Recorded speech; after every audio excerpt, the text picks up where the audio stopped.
Want a website with unmatched power, speed, and control? Try Bluehost Cloud, the new web hosting plan from Bluehost, built for WordPress creators by WordPress experts. With 100% uptime, incredible load times, and 24/7 WordPress priority support, your sites will be lightning fast with global reach. And with Bluehost Cloud, your sites can handle surges in traffic no matter how big. Plus, you automatically get daily backups and world-class security. Get started now at Bluehost.com. The following podcast may contain discussions supported by science that may be considered dangerous to some listeners and conspiracy theorists. Discretion is advised. The 3 Down Greencast is brought to you by the Pile of Bones Brewing Company. Home delivery available in Regina at sassbeerdelivery.ca. Ooh, welcome to the 3 Down Greencast. You are listening to the internet's only workplace politics podcast. I am Joel Gasson with John Fraser as usual. And we do have not a lot to get to today, but a few different odds and ends to get to. Cody Fajardo made some interesting comments with a friend of the program, Jamie Nye, on the Green Zone recently, as they ran through all the quarterbacks in the league. So, I mean, at least it's great to see some other people, pumping up the CFL during the offseason, unlike, say... Other than the CFL. Yeah. Anyway, and... of course, we are the podcast that appreciates all football at all levels of every league. And a couple other ones have started up recently. So we're going to share some thoughts on the USFL and what's going on there. And a ridiculous play we saw in the fan-controlled football league. Not that I actually watched any of those games yet, not to get into that too much yet. But yeah, this play popped up on social media that... bananas. Just simply bananas. One of the weirdest things I've ever seen. Like I feel like I'm just being a average lazy country music morning show host just by saying, oh, this is a super cool video I'm going to talk about in this audio medium, and that breaks a lot of personal rules, but this was so bananas that you absolutely you need to go look this up. It was that good of a play, just ridiculous. Mm-hmm. So I have a little bit of a hypothetical story that I want to talk about here for a minute, okay. John. Okay. I love hypotheticals, yes. Mm-hmm. Apropos of nothing, I suppose, maybe. I mean, I guess if you know, you know. Let's say at your work, okay, there was someone above you, not necessarily, not like your boss, okay, but say there was a, greasier sales position than the one you were in that was, highly coveted by many people. Right, in fairness, the finance manager positions at Ens Toyota are highly coveted by many people. Mm-hmm. So let's say, a guy who'd been doing that for a while recently, at one point, a few years ago left, or, was fired, or whatever the case may have been. Okay. And so they bring in this, fairly well-known guy in the industry, in the car sales industry, to fill, to kind of take the place, does a pretty good job, generally known as a good dude. Yep. But someone else in your office is pretty bitter about it. Right. And makes life difficult for said person for a few years. To the point that said greasy sales guy decides then to just, you know what, I've had enough of this. I'm going to move to a dealership in Winnipeg and just be happier with my life. Maybe do some, do a few deals on the side. Maybe eventually take over for a legend, whatever. Right. How would that make you feel if you worked in an office then, where not only did that happen, but the person who made said greasy sales guy's life very difficult because he didn't get the job in the first place, and he eventually did get that job?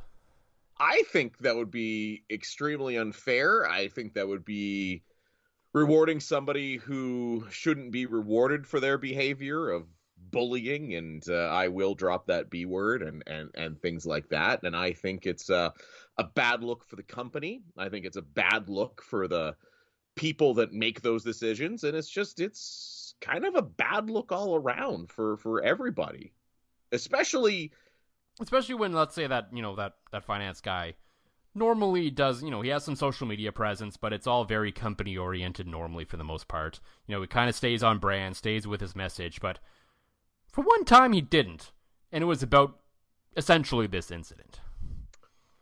Right. Now, I would say that would be... that would prove the validity of the accusation. Yeah, and I mean, of course, there is always two sides to a story, and all of that for sure. And we will never know all the full details of what happened between, these two hypothetical individuals. But, sometimes when someone's accuses something of something that serious, you got to tend to believe them. Well, you tend to believe it, and as you just alluded to, when that person, if you go through their entire social media feed, is generally positive, check out what I'm doing, watch my program, listen to me, this is a cool thing. Buy my cars, you mean. Buy my cars, sorry, buy my cars. When you were to go through that hypothetical person's feed, and it's generally kind of rated G stuff, and then all of a sudden, out of nowhere, when this other person gets promoted, that there's a very spicy, very direct take that doesn't name that person by name, you do think it's true, especially when that person was never named by name and several allies of said person seemingly feel the need to shit all over the person that made the social media post. Yeah. Again, not really sure why the story came to mind recently. Don't know why, but it's a thing. It's a thing that I guess just randomly popped into my head this week. I don't know. In totally unrelated news to your hypothetical situation, if you're listening to the radio broadcast for the Riders, they have a new voice. Mm-hmm. As Michael Ball was named the voice, and we'll just say this right now: we had Derek Taylor on when he got the job last time around. That won't be happening this time. 100% that won't be happening this time, and I wouldn't be surprised if maybe some feathers are ruffled. So the first thing I want to do this is actually pretty funny, is that if you remember, not the Sergio episode, but of course the one before that, which I believe is the episode where we talk, or was it the one before that even, when Derek Taylor left? It was when I think we had 2 full episodes of me campaigning and tweeting the Riders you up and all of that. Basically kind of like the Drew Dalby thing last time, but kind of more serious than that.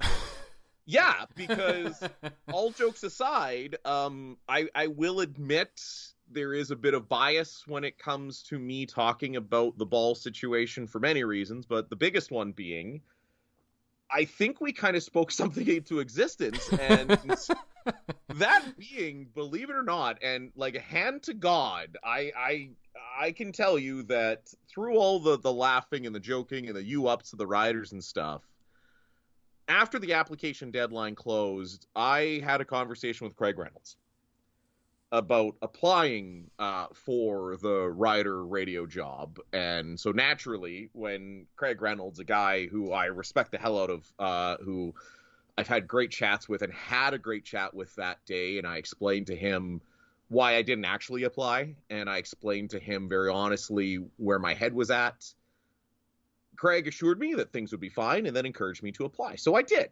Unfortunately, I would say due to some politics, largely, it didn't go past that I spoke to Craig.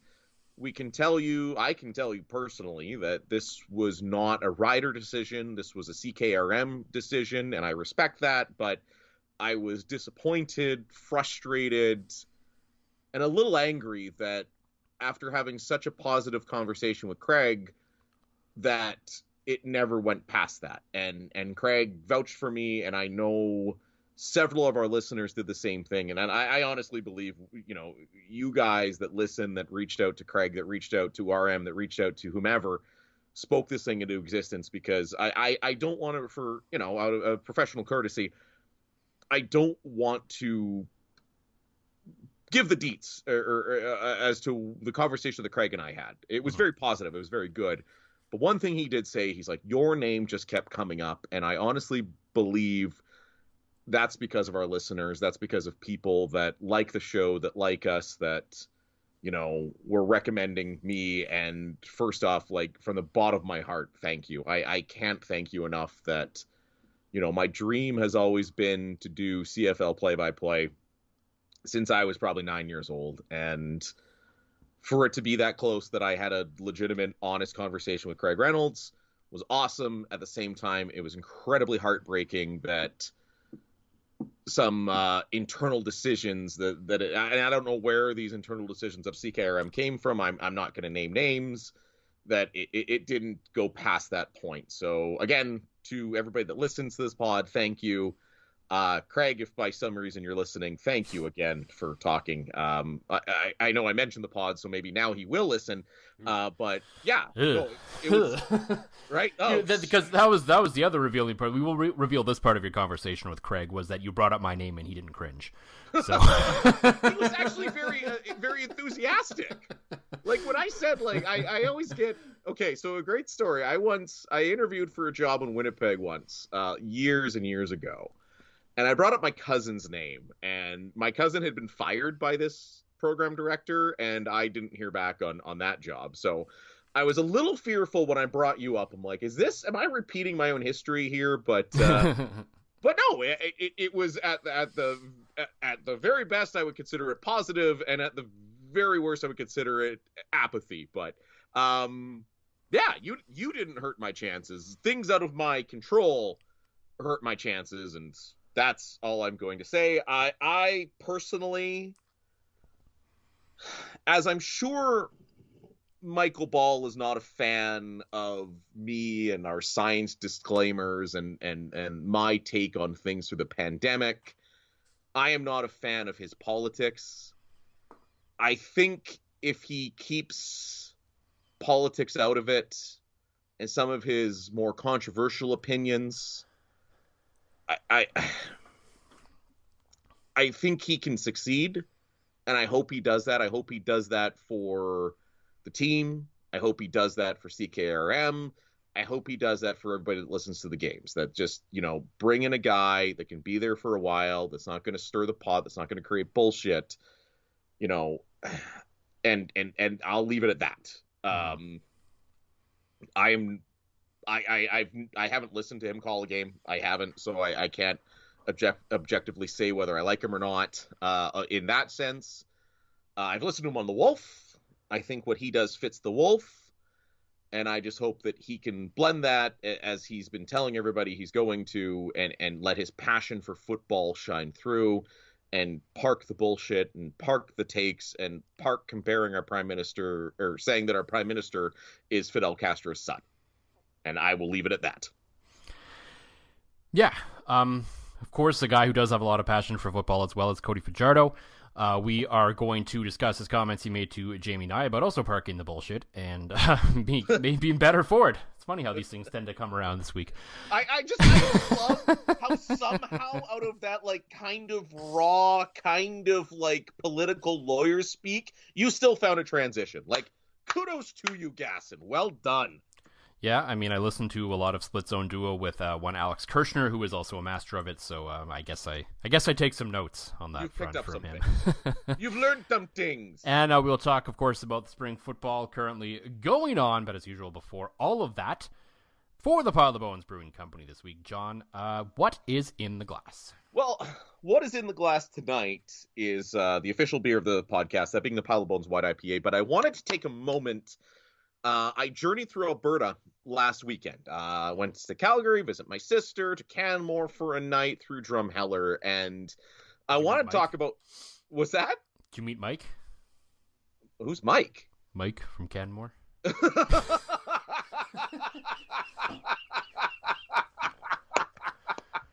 I mean, that guy's the fictional character of Mike from Canmore would have to be dead by now, right? He was pretty old. I would in the middle of the peak Air Farce years, right? Right. Yes. Mike Canmore. God. Yes. No, I did not meet a Mike from Canmore. I largely spent time in my room. I did meet. Weirdly enough, we were at the resort we were staying at for the night in Canmore.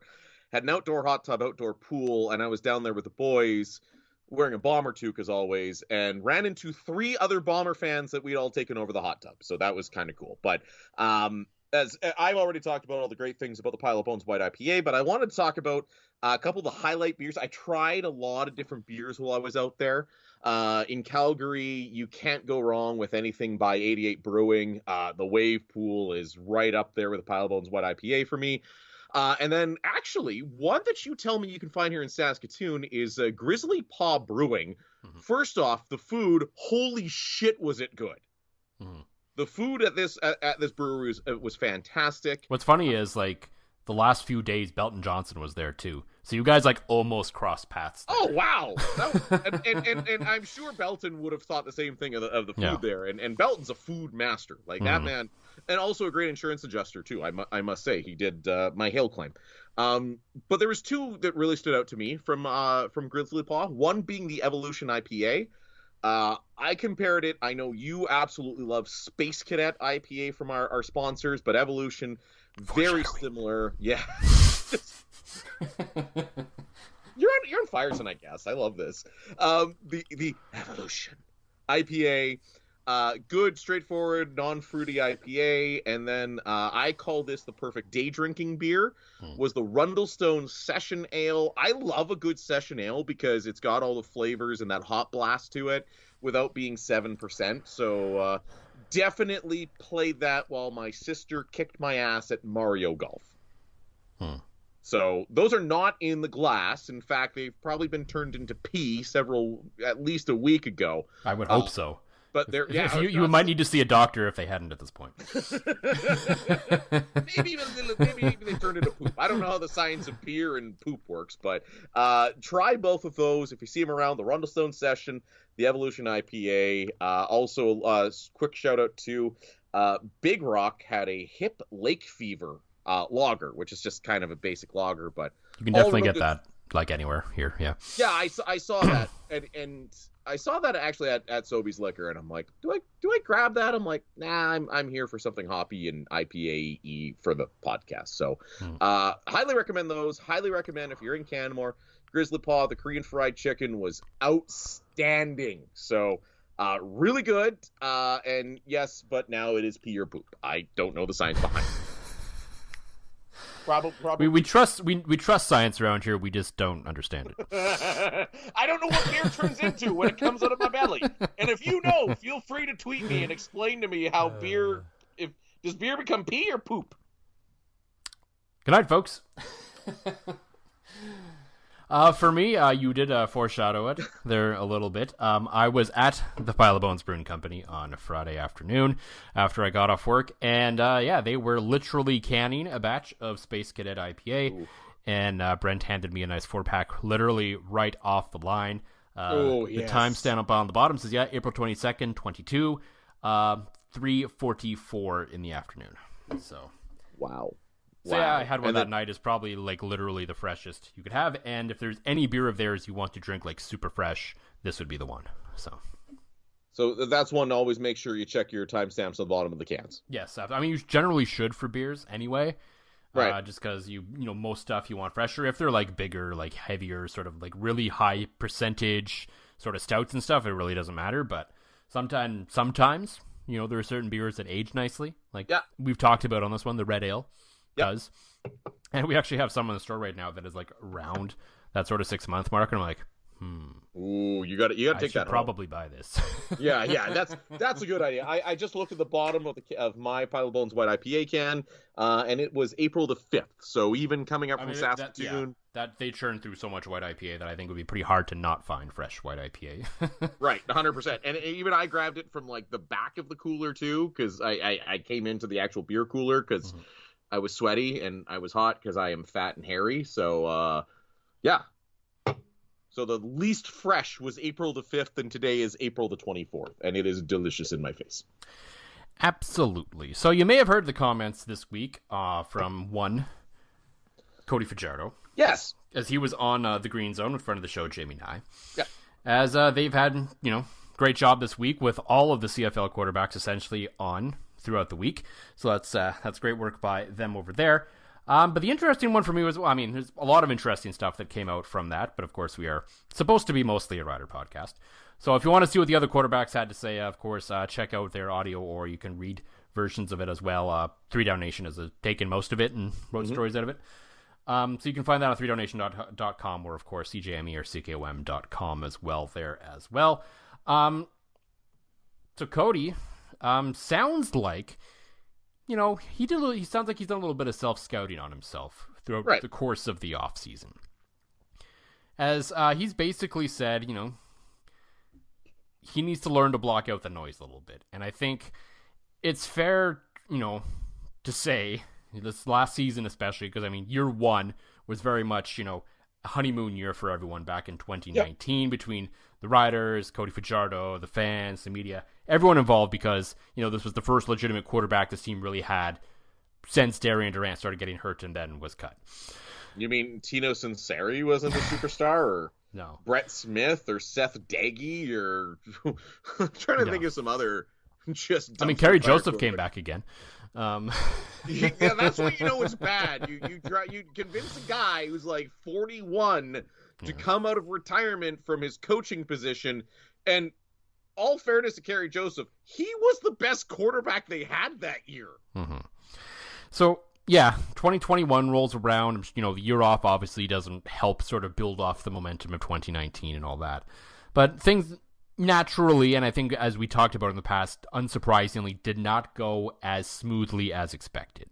Right. Or as hoped, probably, between Cody Fajardo, the team, and the fans and the media.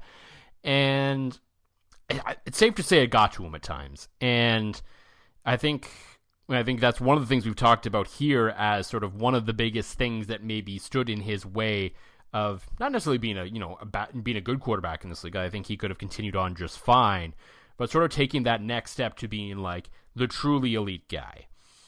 And sidetrack, of course, never believe any player or coach or anyone within any football organization who tells you that they don't read what's said about them or listen to what's said about them. They all know. It's how you react that sort of, that's what separates it in terms of, when we're talking about professional athletes. They all know what everyone says and writes about them. That's fine. It is what it is. And for Fajardo, it got to him. There's no question about it. And, he took a lot upon himself that maybe he didn't have to because of it. And it sounds like, he's doing some psychology work. He's working on some different things with some different people to try and improve on that this year. And I think that's very self-aware of him to come out and say that, where he's like, okay, maybe, there's obviously, actual football things that I need to work on, but most importantly, I need to do this so I can get out of my own head and just play football. Which, as you alluded to, you and I basically said that was his biggest weakness outside of his offensive line, and I think you and I were very much... I don't think we put a lot of the blame on Cody last year, and I think anybody that... there were some odd games where I definitely wrote a little bit more about him, because I think there were some games that you could say it was him, and there were some others that wasn't. And and like a good leader, he came out and put it on himself, but maybe he started to believe even his own talk of that too much at times. Well, and two, I think you have to... I think you see it so often in pro sports that guys want to have that everybody against me kind of chip on their shoulder mentality. And I don't think that works for Cody. No. I just don't. I think he tried to do that last year. Everybody's talking smack and I know what they're saying about me, and this is making me upset, and trying to have a chip on his shoulder. I don't think that's Cody, just as an outside observer. I think Cody's at his best when he's eating corn dogs, having fun, embracing the fact he's a starting quarterback for the very first time. And it's pretty cool to see him come out and really admit that. And you look at it, he's not pulling punches with his expectations for this season. He's already talked about losing Winnipeg back-to-back, Grey Cups in Saskatchewan, and apparently he's having a baby mid-season, which... to me, that might be the biggest distraction among all of us. But it's good for him, because I do think he was a little soft when he was criticized last year. Mm-hmm. And I'm not saying that him as an athlete is soft, that he can't take a hit, that he can't stand in there. But, I look at small things like blocking everybody with 3 Down Nation on social media. That to me shows that he's a guy that's trying to dodge criticism rather than stand up and take it and deflect it and realize, it is what it is. We're going to write the truth. We're going to write articles that sometimes aren't flattering. We're sometimes going to say things that aren't flattering, but when he's doing well, we're going to be the first ones to also praise him. So it's good to see a guy, and it's so lacking these days, and I think especially in Saskatchewan, where you're the starting quarterback of the Riders, and you kind of fit the demographic of most of the province in terms of being, Christian and Caucasian, and, people can kind of pump your tires a lot and put you on a pedestal, and you start believing your own ego, and next thing you know, it's rampant. So it's nice to see Cody take a step back and go, okay, maybe I do need to handle this better. Maybe I need to handle the spotlight better. And, obviously he knows what this season is. I mean, for him personally and for the team. So it's refreshing to see a guy be candid about things like that and his own weaknesses in an interview like that. With let's face it, and you and I both respect the hell out of Jamie Nye for this. Mm-hmm. Jamie Nye is the first guy that Jamie doesn't pull punches. No. If you're playing like shit, Jamie's going to be the first one to say you're playing like shit, right? If you're playing great, Jamie's going to be the first guy to say you're playing great, right? Like, Jamie is not a raw team guy. So not only to say that I need to handle criticism better, but in a way say it to a guy that probably may have said the most critical things about you, takes balls. And I admire Cody for that. Yeah, I mean, it's not entirely surprising. If there's one thing if there's one thing we've known about Cody Fajardo since he came onto the scene here was, you believe him to be truthful when he speaks. Yes. He doesn't come out and, say what we want to hear or what he thinks we want to hear, or, he obviously gets some training from the team, but he's not necessarily just coming out here and spewing out the lines that the PR team has told him to say. Right. Like, he will try to answer the question given in the best of his ability with as much information as he can, knowing he can't fully answer everything all the time. We understand that. So, it's not surprising, but it was great to hear that. It was great to see that. And, you mentioned it. I think, he needed to understand that because this is a gigantic year, not only for the team, but for himself. Yeah. Because, we're coming up on a contract year here. It's, of course, a Grey Cup year here in Saskatchewan. Doesn't quite feel like it yet, but regardless, there's a lot riding on this year for Cody Fajardo in terms of what the next contract looks like, if there even is one. I'm not saying he's anywhere near this team moving on from him, but I mean, if, depending how things go, maybe there's a different body's brought in next year to push him, or maybe if it goes really well, then he gets a raise and he's the surefire, starting quarterback again for however long his next contract is. Well, let's face it, Joel, and you just said it too, with, him needing to do well this season. There's probably more, like, if he's shitting the bed and this team is 3-6 at Labor Day, you think they're not going to make a move for somebody with a Grey Cup in their backyard? So, yeah, there's more pressure than ever on Cody, and it's nice to see him admit that. Yeah, so, and I mean, 2019 went really well. 2021 went, I wouldn't say it was, poor. It wasn't a disaster by any stretch of the imagination, but it was... His O-line was terrible. Yes. I mean, we can all admit that. That was it was a part of it. Yeah. It was a part of it, but some of it was him too. And just sort of the team in general, there was a bit of a natural step back. As, a lot of young quarterbacks do kind of their second run through the league as a starting quarterback because teams know what to do with you now. Yep. And even if, the offensive scheme changed, Cody is still Cody and he's going to do things the way he does things. And the sign of elite quarterback is either, number one, you don't really have that step back or it's very short term or unnoticeable. Or if you do kind of have that step back year or period of time as the league adjusted to you, it's how do you adjust back? And that's where we're at now with Cody Fajardo is, okay, has he leveled off to the point where, he's a pretty good above average quarterback that you can probably win with, or is there still that extra gear again where you can consider him an elite MOP candidate? And that's kind of what we're going to find out this year. Right. I hope that's it. I do hope, and here comes a reverse Fraser curse on him. I think he is a middle of the pack starting quarterback with all the heart and all the leadership skills and all the guts that you want from that guy in that position. I just don't know if he's elite. He's very good, but I wouldn't put him into the elite tier. But he has so many intangibles that, I mean, the only thing I would say in response to that is, what is the elite tier in the CFL right now? I mean, obviously Bo's in there, but even he's admitting if he can't get back to where he was with injuries, he might call it. Michael Riley's retired now.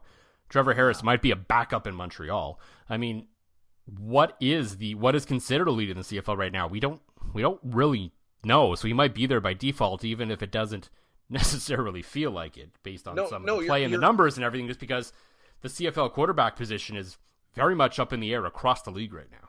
No, you are absolutely correct with that, Joel. Like I'm just so used to saying that and thinking, okay, there's Michael Riley, there's Bo Levi Mitchell, there's, Jeremiah Mazzoli at full health. Like, I always kind of thought of those three guys, but you're right. Like, one of them's gone, one of them's injured and flat out admits he's not quite the same guy, and the other guy's playing for Ottawa now, right? So is it Zach Caleros, who is one, aggressive cough away from another concussion? Like, you're right. It is wide open, like, which doesn't excite me for the on-field product. I hate to admit, like, that.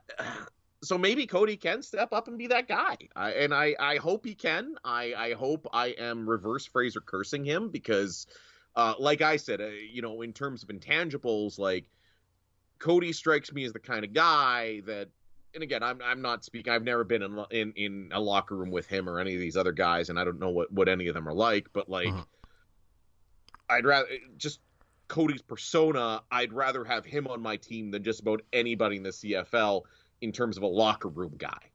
Yeah, that's probably fair. Yeah, like he seems like a leader. You and I already talked about how he wore it. He wore his criticism too much. He strikes me as the kind of guy that he might be a top 4 quarterback, but he's going to be the kind of guy that you want leading you into battle. And I think that's his biggest intangible, right? So there's a bit of Darian Durant to him. Maybe a little bit of a lighter on the skill, but in terms of like the overall will to win, there's some definite like Darian Durant in him.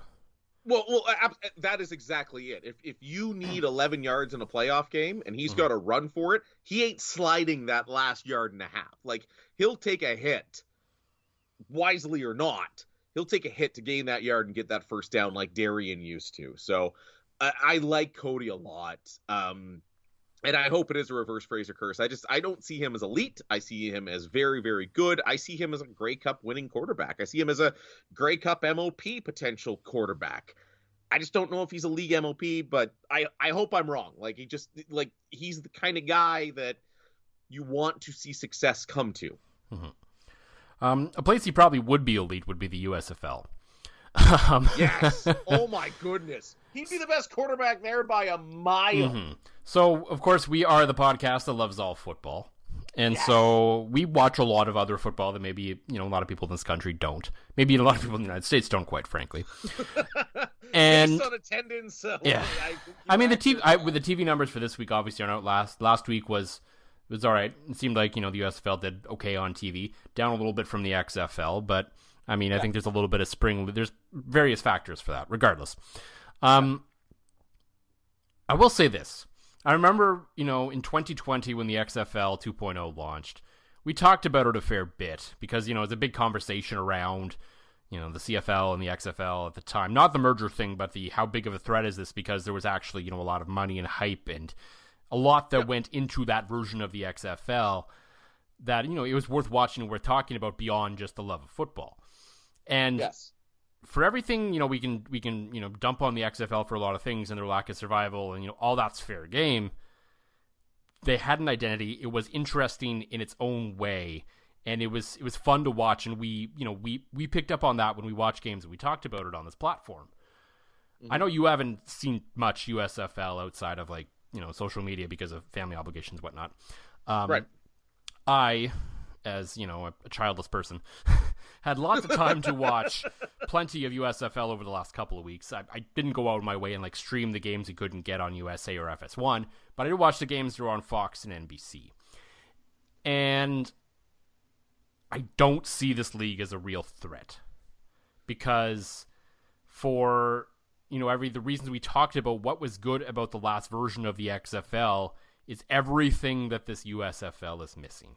There's there's a bit of steak, but there's no sizzle. There's nothing super interesting about it. It doesn't have really much of an identity. Like, there's a mix sort of NFL rules, college football rules. They've taken the 3-point convert from the XFL, and they do have a chip in the football, which is great. I actually saw earlier today, they actually overturned a call for a first down earlier, which was great to see. Yes. Now, apparently it screwed up the kickers, so they had to bring in a separate kicking ball for them, because that's why they went like 3 for 10 in the first week or something, apparently, because the chip threw off the center weight or something of the ball and made it like impossible to kick. Interesting. Yeah. You know what? We should all, I would love to ask Sergio about that and just say, like, is that small of a chip enough to throw you off? Yeah, so they changed it this weekend. There's only been like 2 missed kicks or something.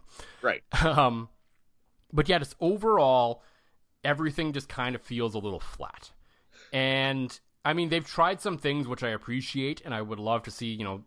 The drones are kind of cool, and of course the first down technology is great, and different things. But overall, even like there was the game that was on yesterday, on Saturday, was fairly interesting, back and forth, pretty good game. The game that I saw on Sunday afternoon was a blowout, not that interesting.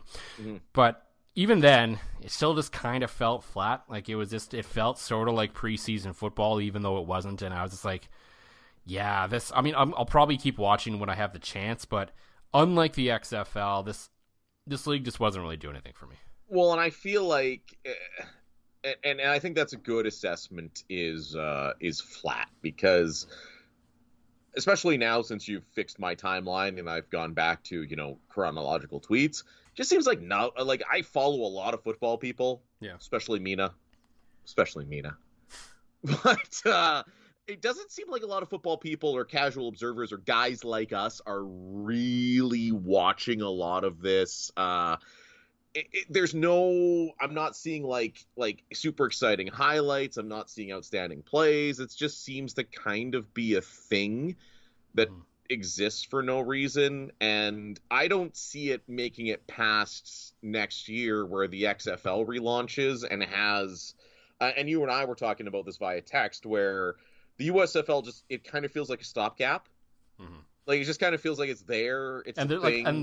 The XFL, what they did last time around was a very good job of regionalizing and sending players to places where fans will care about them. Exactly. Whether, it actually would have translated and worked long term, who knows? But I think regardless, it was something beyond just, here's a bunch of random teams with names that have cities for some reason right now, even though we're playing all out of Birmingham, Alabama. And yeah, and I think a lot of players kind of picked up on this too. Apparently the salaries aren't as good. And for the most part, listening to some college football podcasts, there's a lot of guys in this league that, like, hardcore college football people don't even know. Wow. So that says everything you need to know about sort of who this league actually managed to get. So I think a lot of people are still, obviously, if you're not in the NFL, I think a lot of people are still going to pick the CFL at this point, and there's probably a lot of guys waiting out for the XFL next year. Right, and I don't think the barnstorming method works with football, and I think you need that home crowd, you need that local connection. I am honestly of the belief that if it wasn't for COVID, I think the XFL is still going. It's very possible, yeah. Because you're right, they did things different. They like you said, it had its own, like, it was different enough. Like, they tried, they had the kickoff, they had the 3-point conversion, they had a lot of different things that separated itself from other brands of football that you could recognize and be like, okay, this is the only time I'm going to see something like this is in this league. The one that I really loved was being able to still do a forward pass after you've done a forward pass if you were behind the line of scrimmage, which was awesome. Right? Like, it's just those chaotic little things that can happen. Yeah. And I honestly think the USFL, if they're around next year, are going to be absolutely buried by the XFL, because, again, you have arguably one of the most famous men in the world fronting this thing with tons of cash behind him. Like, we're not talking a bunch of, like, maybe, like, we're not talking like CFL US expansion owners. We're talking like Redbird Capital. We're talking billions behind The Rock and the new XFL, right? So I think that's almost why, to me, that there's almost no hype for the USFL, because it's like, I know myself, I've been following the XFL rebrand, the hype with that, everything The Rock is doing. We're both 90s WWF kids. If the Rock does something, we're going to pay attention, right? So it just, seems like it's there, and I don't like the fact that they're playing all their games out of one venue with random cities attached. I don't mind if they did studio football, but just do studio football. Go to some high school field with 500 seats, right, and do it right. Don't just go into 70,000 seat stadiums with 400 people there. Right, and it looks terrible. Or do what, again, me, a big lacrosse guy, do what the PLL does. Mm-hmm. Have every week at a different non-sports market. Go into St. Louis for a weekend and have a weekend full of games. And people that don't know, the PLL is professional outdoor lacrosse, and they don't have cities, but they barnstorm. So they go, you sell tickets for a weekend, you watch a bunch of really good lacrosse at smaller stadiums, and people go out. It's a big party. You make it an event, and the PLL has done an outstanding job of that. So that's why that barnstorming method works. The USFL is absolutely not doing that, and that's why the playing out of one city just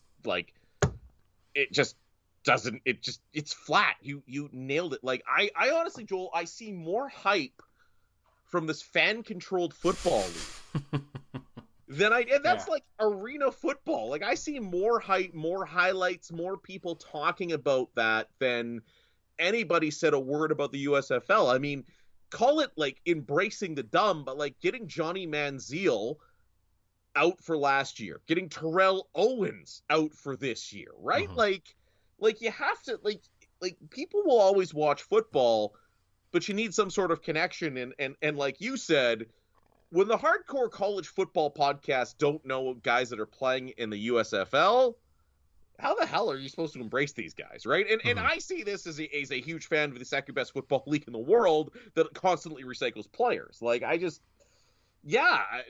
is the way to describe it. I haven't seen a lot of it on SportsCenter, on Sportsnet Central. Oh, they wouldn't show any of it, I'm sure. No, they haven't shown a lick of it, but they're going to show the XFL, and the XFL is still doing a better job to me drawing audiences and engagement, despite not having anybody on the field, just, The Rock, than the USFL does that has a product on the field. Yeah, there is the other league going on right now, you brought them up, and that is the fan-controlled football league. Yes! And Chaos! Which you can watch on DAZN in Canada, if you have it, by the way. It's also you probably can get it on Twitch as well. I know the games, I think, are on there as well. I remember I tried to watch it last year, and the broadcasters were just so over the top and bad that I couldn't do it. That was essentially... Marshawn Lynch on one of them when he was just, high as fuck? Probably. He was one of the quote-unquote owners of one of the teams. I don't know if he still is or not. But right, the guy, I don't know, I'm sure everybody that's listened to us has been around somebody that's stoned. Mm-hmm. If you haven't been, listen to Marshawn Lynch try to do color commentary for the fan-controlled football league. That's what somebody who's high sounds like. Yeah. So anyway, I don't know who these two teams are, but there was a play that happened on the weekend that is just bonkers. So it looks like they're at about the 30-yard line, and the guy starts the quarterback for this team, this pink and purple team, jumps and gets hit on the shins and somehow hits his receiver wide open. He almost completely flips around and then hits his receiver in the end zone for a touchdown. Receiver's name is Galloway. Yeah, see, I'm looking. You can actually, if you just pull up fan-controlled football on YouTube, fun fact, Johnny Manziel and Terrell Owens are on the same team. The Zappers. Ah, yes. That's well you were doing the description of the of that just amazing play that looks like a Madden glitch. They're actually, you know what, they're doing a pretty good job on YouTube of Pat McCaffrey. They got Pat McCaffrey breaking them down, for the brand and all, and oh wow, they have more views on most of their videos than the USFL. Oh, for sure. I mean, they are an online, they're more of an online content producer than they are actually live football production. Legitimately, It looks like they got lights, they got everything's flashing and stuff before games. They're playing on a tiny field. It looks like one of my favorite terms. It looks like an electric factory there. So compared to the USFL, which looks like a snooze fest. Mm-hmm. But yes, back to this play, because this play is, again, we are breaking one of there's two cardinal rules in terms of audio-only broadcasting. Do not talk about your fantasy football team, or do not talk about your fantasy team, period. Some people we know. And do not talk about a video, but this video is so bananas. We're talking about a play, in fairness. Like, this is a sports play, and this is a sports broadcast. And it is so good. Like, and I allegedly am a play-by-play man, but you are doing a better job describing this than I ever could. Yeah, so I mean that was fun, and that was more interesting than anything we saw in the USFL through 2 weeks. Basically, there was one nice catch I saw on Sunday. That was about it. Right. And meanwhile, you got a guy that's getting kneecapped, flipping hands halfway through while he's in the air, chucking it up to a man that's wide open, looking like an old school NCAA football glitch you used to see on the internet all the time. Another video you sent me way back in the day. So, it's funny because you said to me, you're like, hey, try to watch some USFL this weekend before we record. I caught a couple glimpses and I was like, meh. I almost want to renew my and I am cheap. Like, I have a good job, but I am still cheap AF. And I almost want to renew my DAZN subscription just to see more bananas Johnny Manziel from the Fan-Controlled Football League. And I wonder if I pick him to win a championship, if I'll finally get that take right. Hey, Jacques Cartier. Show's over.